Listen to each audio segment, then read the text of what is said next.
Olá pessoal, tudo bem? Eu sou o professor Edenilson Moraes e esta é mais uma aula de História do LAC Concursos. E desta vez falaremos sobre a abertura política e a redemocratização do Brasil. Pois bem, senhores, vamos analisar na aula de hoje os governos de Ernesto Geisel e de João Batista Figueiredo, os dois últimos presidentes da República do período militar brasileiro. Começaremos pelo governo de Ernesto Geisel, presidente da ala moderada, da ala Sorbonne, que governou o Brasil entre 1974 e 1979. O governo Geisel assinala o início da abertura política, lenta, gradual e segura. Atenção para a característica importante do governo Geisel, o início do processo de redemocratização do Brasil, conduzido pelos militares. Processo de abertura lento, gradual e seguro. Temos então a abertura lenta, gradual e segura da política nacional, com o governo Geisel, que enfrenta uma crise econômica brasileira, porque herda o final do milagre econômico brasileiro, que ocorreu durante o governo Médici, como nós vimos na aula passada. O período histórico em que o Brasil obteve índices recordes de crescimento econômico, cerca de 10% ao ano, mas que foi atingido em cheio pela crise mundial do petróleo, deflagrada depois da Guerra do Yom Kippur, entre 1973 e 74, que causou o fim do milagre econômico brasileiro. Portanto, o governo Geisel herda uma crise econômica e vai adotar o Programa Nacional do Álcool, o programa pró-álcool, para tentar solucionar o problema dos combustíveis no Brasil, dos derivados do petróleo atingido pela crise de 1973. Temos, portanto, a criação do programa pró-álcool no Brasil para solucionar essa crise energética causada pela crise mundial do petróleo. Temos o lançamento do segundo PND, Plano Nacional de Desenvolvimento. O primeiro havia sido no governo de Castelo Branco. No segundo PND, nós temos então a manutenção do modelo anterior, a contração de novos empréstimos junto ao Fundo Monetário Internacional, mais importações para o Brasil e a busca de novos mercados para exportação, além de uma tentativa de substituir as importações. Portanto, o segundo PND, Plano Nacional de Desenvolvimento, vai tentar solucionar a grave crise econômica que o Brasil estava enfrentando no início da década de 1970.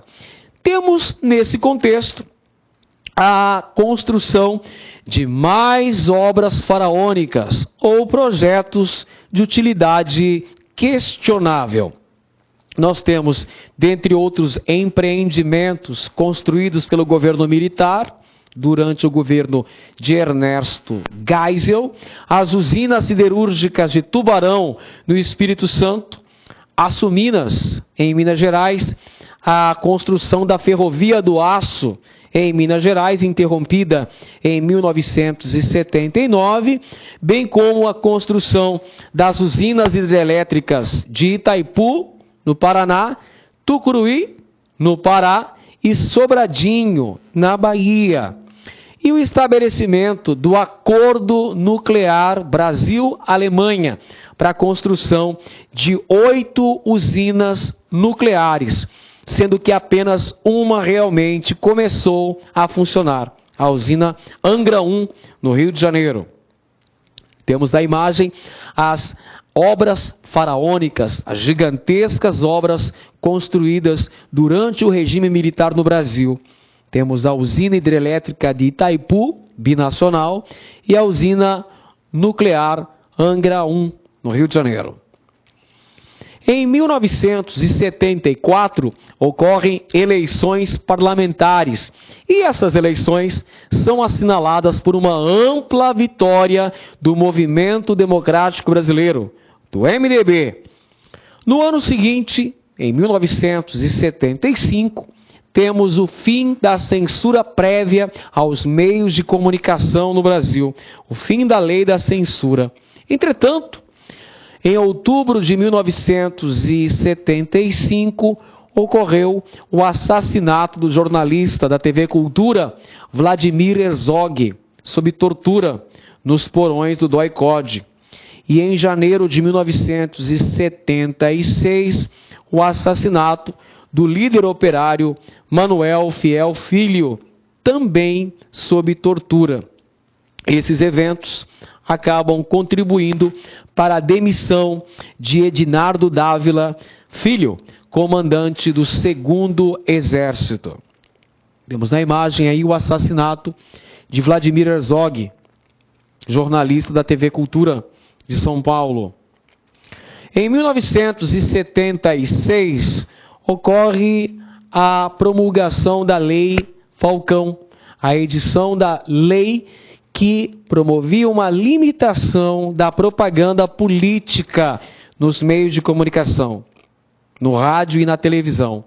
E em abril de 1977, temos a edição do Pacote de Abril, que promoveu o fechamento do Congresso, o mandato presidencial de 6 anos e a criação dos chamados senadores biônicos, ou seja, senadores indicados pelo presidente da República, um em cada 3 senadores que cada estado, que cada unidade da federação tem direito, passou a ser indicado, ou seja, 1/3 do Senado formado por senadores indicados, senadores biônicos. 1/3 do Senado composto por senadores indicados pelo governo militar. Essa medida visava fazer com que a oposição não tivesse maioria no Senado Federal. Criação dos chamados senadores biônicos. É uma das medidas adotadas pelo chamado Pacote de Abril em 1977. Em outubro de 78, nós temos o fim do AI-5. Nós sabemos que o Ato Institucional número 5 foi o mais importante aparelho de repressão da ditadura militar. Foi editado em 1968 e vigorou por 10 anos. Em outubro de 78, ocorre a extinção do AI-5 e o início das greves promovidas pelos sindicatos do ABC Paulista, onde vai emergir para o cenário político nacional a figura de Luiz Inácio Lula da Silva, liderando os movimentos grevistas, os sindicatos do ABC Paulista, no final da década de 1970, promovendo muitas greves no ABC Paulista, São Bernardo do Campo, Santo André, São Caetano, sob a liderança então de Luiz Inácio Lula da Silva, importante liderança que surge no final do período militar brasileiro. Em 1978, com as greves no ABC, surge a figura política de Lula.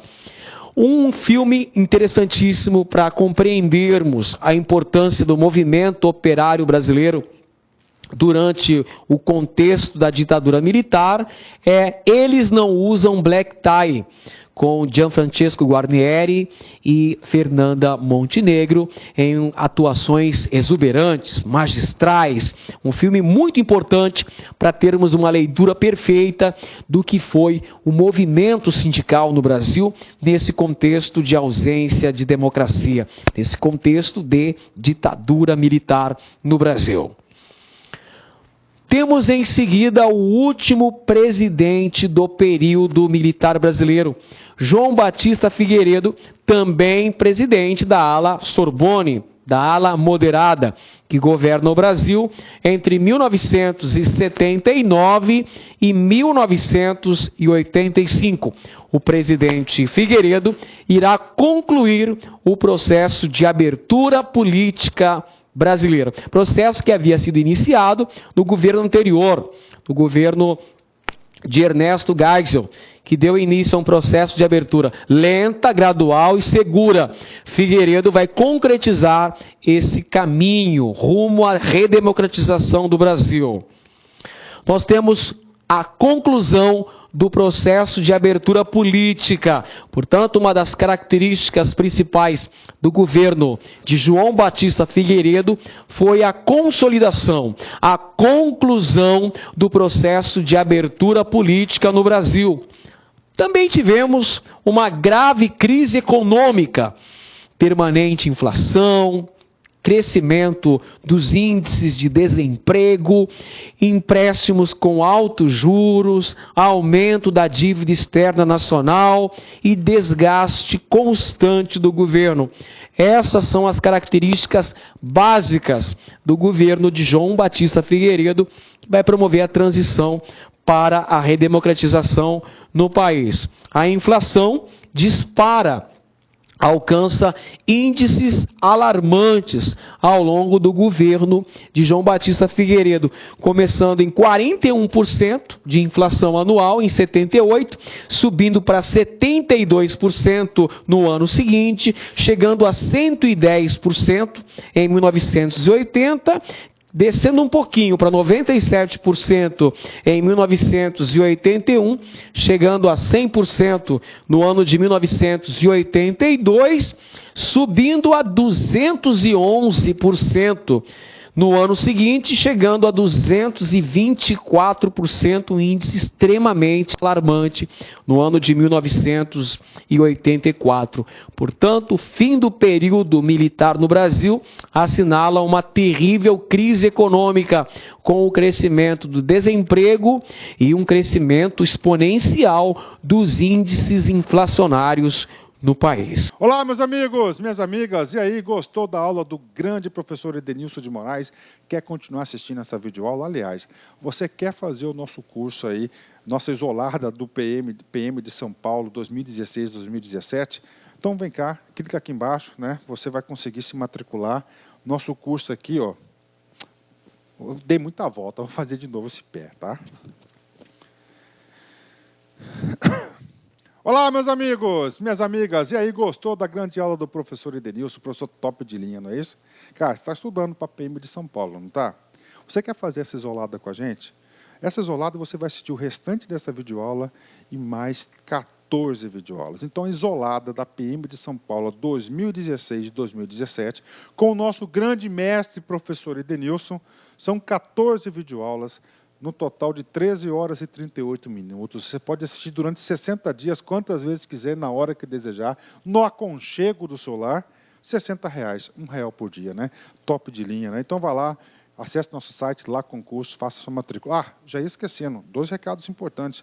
Tem esse material aí da aula do professor Edenilson, você quer baixar esse material? Então, clica aqui embaixo, tem um link, você pode baixar gratuitamente esse material do professor Edenilson, sem custo nenhum. E outra coisa, professor, gostei, não quero só isolada, quero o curso completo da PM. Tem, claro que tem, nosso curso completaço da PM de São Paulo 2016-2017, por apenas 10 mensalidades de R$25. É só aqui no Lá Concurso. Tá certo, galera? Forte abraço, fique com Deus aí e espero vocês. Tchau, tchau. Clique lá.